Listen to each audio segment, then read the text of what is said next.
Good morning, everybody. Happy Monday.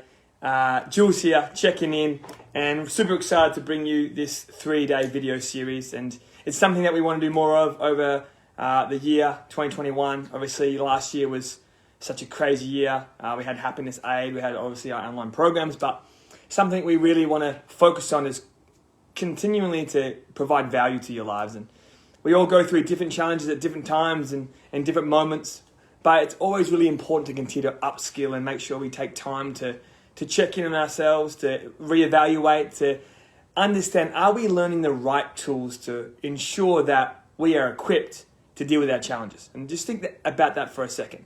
Are we learning the right skills and the right tools to be able to deal with our life challenges? And over the next 3 days or so, I'm going to be taking you through 3 different subjects and 3 different strategies to look at your life. And when we upskill ourselves, think about when you go to a job and you're new and you're learning all the processes and the procedures and what you need to do that job well. Hello, Nick. Good to see you. No different to life. When you think about life, how can I learn the skills and the tools to be better at my life, to be better as a partner, to be better as a friend, to be better as a parent, to be better as a work colleague, to be better in my health, but most importantly, to be better for myself.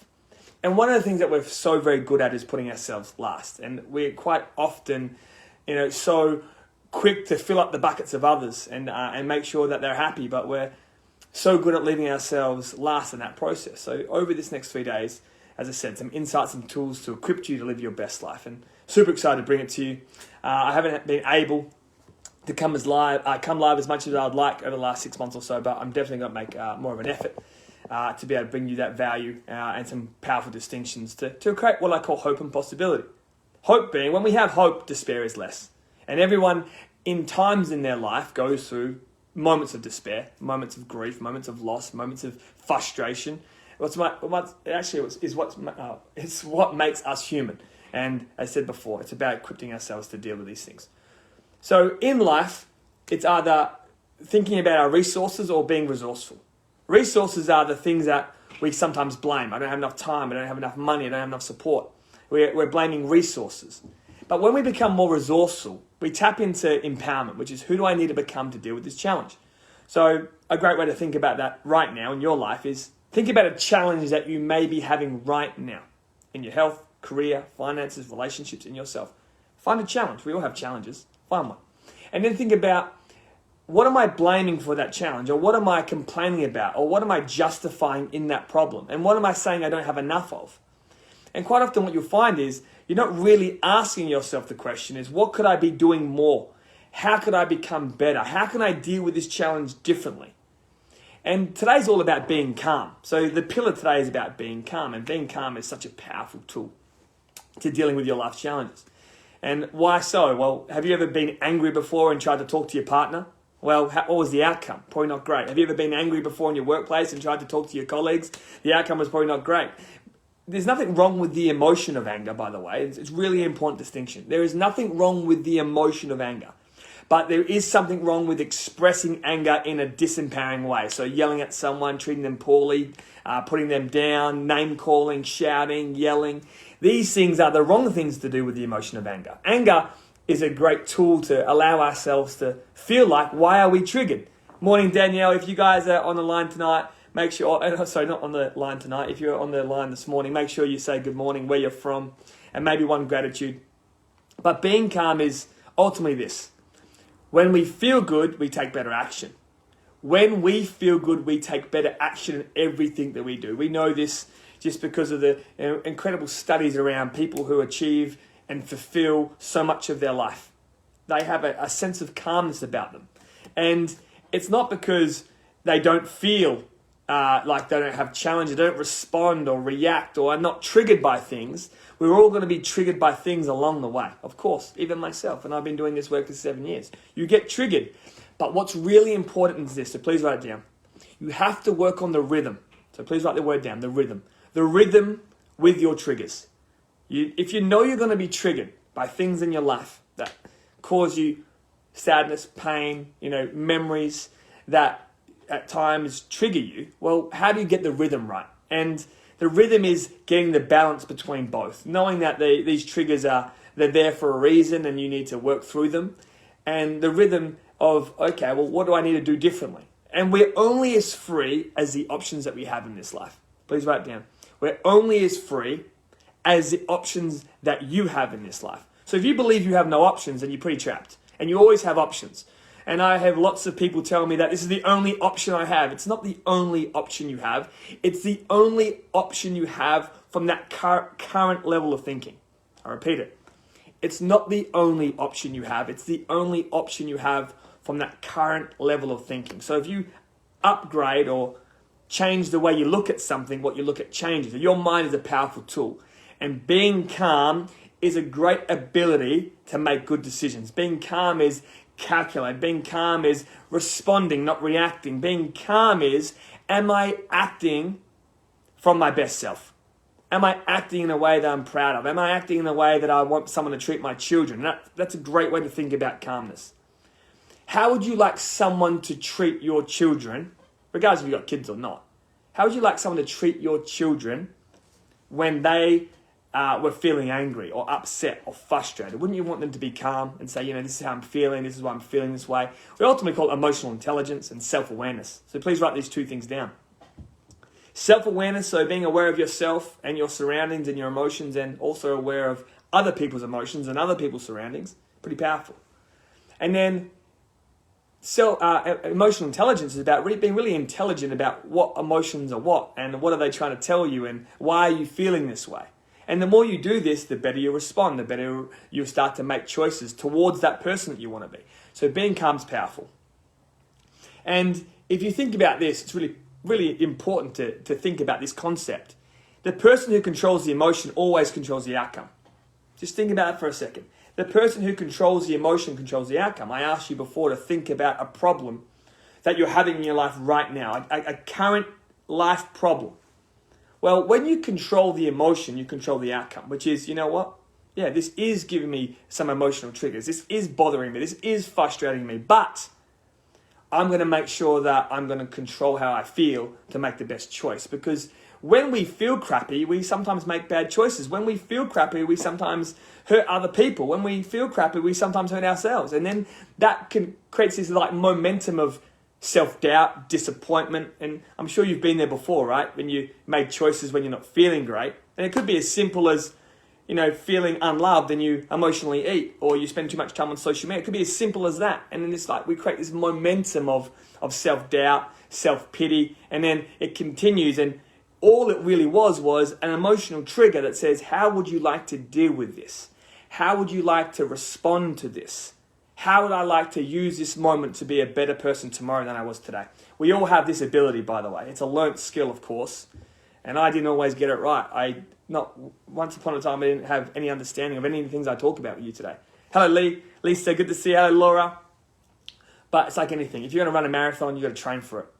You've got to train to be able to get the best outcome out of your body. Well, in this, you've got to train your mind to get the best outcome in your life. Your mind, it's not your job's mind to make you happy. It's your job. Please think about that for a second. It's not your mind's job to make you happy. Your mind's job is to keep you safe. It wants to be safe. It wants to stay in its comfort zone. It wants certainty. It is your job to make you happy. And one of the things that I see most people get so disappointed about is the way they feel, the way they think, and the things that they do. So let's start getting better at the way that we feel and our awareness of them. Let's get better at the stories that we tell ourselves. And let's get better at the choices that we make. Really, really powerful when you think about it. I said before about the rhythm. Get the rhythm right. And one of the big things I also want you to think about is, are you majoring in minor things when you think about being not calm? When you think you're worked up and you're frustrated and you're worried? Think about this for a second. Are you majoring in minor things? And as I keep talking, I would love you to explain to me what you think I mean when I say that. When I say to you, are you majoring in minor things? What do you think I mean? What do you think I'm talking about? Because a lot of people do this. A lot of people major in minor things. And if you think about two sides of the coin, being calm and being worked up. We get worked up about a lot of things, do we not? We get worked up about people. We get worked up about our job. We get worked out about our money situation. We get worked up about our health. We get worked up about social media. We get worked up about what people say. But My question still stands. Do you major in minor things? Worrying about little things that don't really matter, responding versus reacting. Perfect. It is, are we worrying about things, number one, that you can't control? That's a big one. Are you working yourself up? Your nervous system, are you responding and reacting to things that you can't even control? Well, that's a good thing to look at. I'm not saying that you shouldn't care. Remember, caring and being calm are very different. You can care about something and still be calm. Someone can treat you poorly and you can still be kind. Someone can let you down and you can still be incredible. So I'm not saying that you can't feel let down by something. But if you're letting that moment allow you, not someone else, allow you to react in a way that's not calm and you say the wrong thing or do the wrong thing, well, remember, if you can't control it, how can you deal with it differently? Number two, does it actually mean something to you? I see this a lot with people. We actually are so used to getting caught up in what I call life BS that we forget, is it even meaningful? In life, we need problems. But please write this down. You need meaningful ones. You need meaningful problems to have a meaningful life. If you didn't have relationship problems, well, what would be worth fighting for? If you didn't have health problems, what would be worth fighting for? We need meaningful problems, but they need to mean something, not minor things that we major in. I'm talking about major things that we start to master. Think about that for a second. Major things in our life that we start to master. There's a great story. I can't remember the person's name, but I'm going to go with St. Peter. St. Peter goes to heaven's gates and he says, a gentleman goes to heaven's gates and says, St. Peter, let me in. And St. Peter says, okay, no worries, show me your scars. And the man goes, I don't have any scars. And he goes, isn't that such a shame? There was nothing in your life worth fighting for. I repeat it. Show me your scars. I don't have any scars. He goes, isn't that a shame? There was nothing in your life worth fighting for. There are things that are going to bring you challenges. You've got to make sure they are meaningful ones. With your kids, with your family, with your health, where your career is going, the meaning, the purpose, the person that you are, your identity. These things matter. And then cut out all the rest. The drama, the gossip, the self-pity, the worrying about things that you can't control, buying into other people's problems all the time. And I'm not saying you can't care. I'm saying, what do you do with that moment? What do you do with that problem? And I have kind of 3 tips. And as I said, I'm going to be doing these every day for the next 3 days. And I don't want them to go too long. I want these to kind of be impactful and short and something you can take and put into your life right now. So these are my 3 tips to help you. If you're finding yourself worked up and stressed and worried and doubtful and just not feeling calm about life and some situations in it, well, the number one thing that I always ask people to think about is self-talk. Self-talk is such an important part of how you see the world because it's your internal dialogue. Think about when you're watching a movie or a documentary. It's the thing that guides our focus, does it not? Because the things that you say to yourself are where you put your attention. I'm not a good person. Then you look at all the things in your life that remind you of that. Or I'm not making any money. I'm broke. I'm not good enough. And then we put all our attention and time into all the money problems that we may have. So your self-talk determines your self-worth. And I know it sounds hard, but you've got to start there. You've got to start if you want to be kinder and you want to be calmer and you want to respond. Well, get yourself in check. It all starts and it ends with you. I know we don't like to take internal responsibility, but we have to. Extreme ownership. It starts and it ends with you. So it has to start with how you talk to yourself. It has to start with how you call yourself out in your BS. It has to start with, are you worrying about the wrong things? Are you majoring in minor things? Am I just getting caught up in someone else's quicksand? Am I blaming someone else for where I am? So self-talk and then reframing it. So when next to self-talk, I want you to put reframe. Reframe it into a positive. What's this lesson trying to teach me? What is this moment trying to teach me? How can I learn some different things about myself? How can I grow? How can I be brave? How can I challenge myself?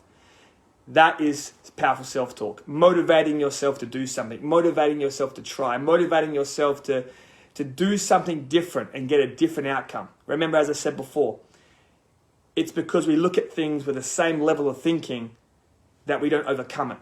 Look at it from a different lens and see what you come up with. That's number 1. Number 2 is breathing.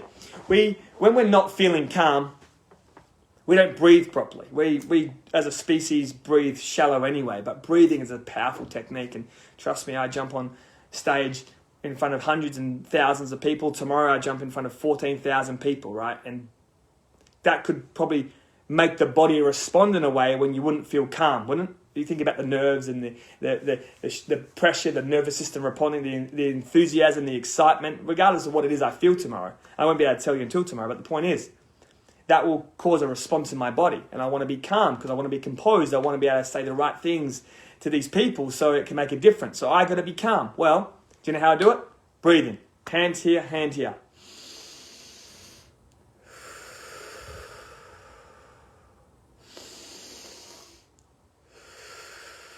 I just focus on my belly and my breath. Big breath in. So when you go in, push that belly out. Breathing is such a powerful technique to keep your nervous system calm. And then there's another breathing technique, which is 4 seconds in, 4 seconds hold, 4 seconds out. 4 seconds hold, 4 seconds in, 4 seconds out. So 4 seconds in, 4 seconds hold, 4 seconds out. 4 seconds hold, 4 seconds in, 4 seconds out. It's a powerful technique. Do that for about 2 minutes. Breathing really matters. It slows down and calms down our nervous system. Your nervous system is so important when it comes to reacting to life problems because we're such a reactive species. Calm your breathing, control your outcome. Very powerful. And the last one is what I call the 15-minute rule. If you're like, yeah, I get all this, Jules, it sounds really good, makes sense, but I'm really worked up about something, I'm so triggered, I'm so angry, I'm so worried. Yeah, because there's going to be different triggers, right? The level of your triggers are important. Some triggers are going to bother you for 5 minutes. Some triggers maybe have been bothering you for a whole day, a whole week, a whole month. But I can tell you this, we know this about people. After about 60 seconds, you're choosing to feel that way. So your nervous system does react to situations. That's what it does. But after about 60 seconds, you're choosing to feel that way. So I give it the 15-minute rule. So if you know after 60 seconds that you're choosing that way, you're choosing to think about it, you're choosing to behave this way, well, give yourself 15 minutes to be frustrated, be angry, be worried, be doubtful. To what I say, give yourself the time, create the space to be that way. But after 15 minutes, set your stopwatch, put your phone on, and you have 15 minutes to express it. You can yell, you can scream, you can shout, you can punch the boxing bag, you can push your pillow, whatever it is that you want to do. You can write an angry note if you want to. But the most important thing in that time is that you don't treat someone poorly in that 15 minutes. You don't make someone else feel bad. And I'm big on this. Never become ugly in your 15 minutes. Never become ugly to another person in your 15 minutes. That means don't treat someone poorly because you're hurting. Don't let other people down because you're hurting. Do some empowerment tools and tips to allow yourself to express that frustration, that anger in any way you see fit. Go for a run, do some push-ups, do some sit-ups, yell, scream, sing, whatever it is to allow yourself to respond and emotionally express it. That's a powerful tool. To allow yourself. Most people, remember, do this. They avoid it and they distract it, and this bothers them all day long because we don't really work through the problem or the challenge. We just kind of dabble in it. We keep thinking about it and it frustrates us and we get upset and annoyed and we go back and forth with ourselves and others. 15 minutes to express that feeling. Stay calm. Remember this. When we feel good, we take better action. It's absolutely your responsibility to work on how you speak, how you feel, and what you do. Everything comes down to you. Big love to you all. I hope you've enjoyed today's first session around being calm. Tomorrow is about being wise. Cannot wait for it. Look after yourselves and I'll see you then.